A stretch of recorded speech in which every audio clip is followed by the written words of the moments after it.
Yes. So I heard that some people, males, were expecting me to say nice things about them. What for? What for? My love language for, what is the word that you use for encouragement, I guess, and encouraging words, is on the bottom of the list. Bottom of the list.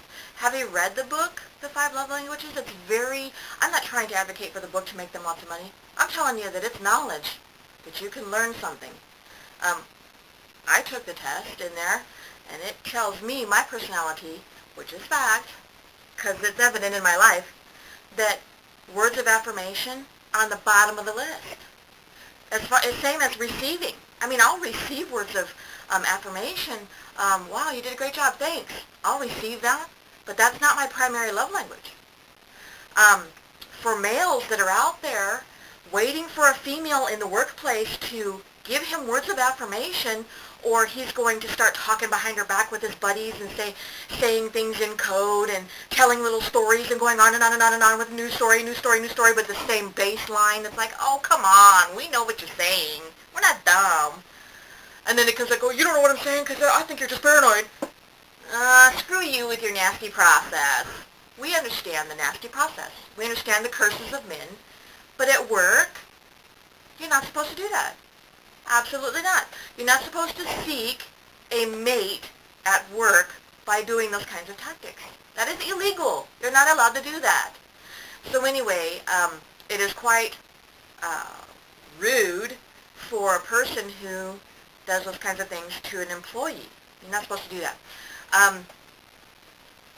As far as legalism is concerned and Christianity is concerned, legalism is just because they heard a rumor from other people saying that, oh, Tina used to be like this. No, none of them knew me. Absolutely none of them. Even though I was born here and raised in a low-income, not Section 8, but a low-income area of town, it had nothing to do with being ghetto personality. It had to do with the fact that we were post-war Vietnam. The family before us were post-World War II families, and they were rebuilding their lives. And so we lived near military, and we had affiliations with military. So we lived in low income, not housing, but section of town, but we were not ghetto people. So the fact remains that all these people who had all these little rumors and lies that went around because they called their low income area of town ghetto because they were ghetto, because they weren't military, because they weren't connected and they were jealous or some kind of crap like that. I don't know. I don't talk to them, so I don't know what their problem was.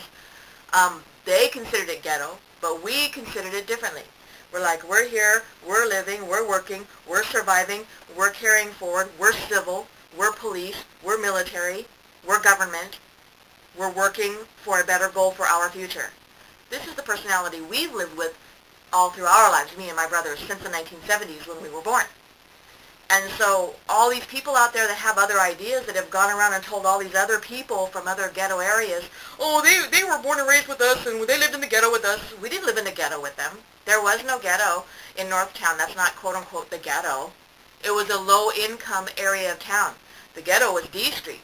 The ghetto was the areas around D Street. It was literally called quote-unquote the West Side. That was the ghetto. So for all you people out there that have lied and had all these people come in from other states, including some people that I'm employed with, coming around saying, well, I don't know what you did with people. I didn't do anything with people. I'm not a whore. So that was rude and disgusting. But I know that some of the source behind that is a bunch of nasty gossip. And you're not even supposed to do that at a workplace either. You're not supposed to go and intimidate a person when you're trying to explain something legal to them about yourself that you have on file so that they don't do that to you. So I have an affidavit on file. Watch the next video because you got to learn about what an affidavit's about now. Yes, you do.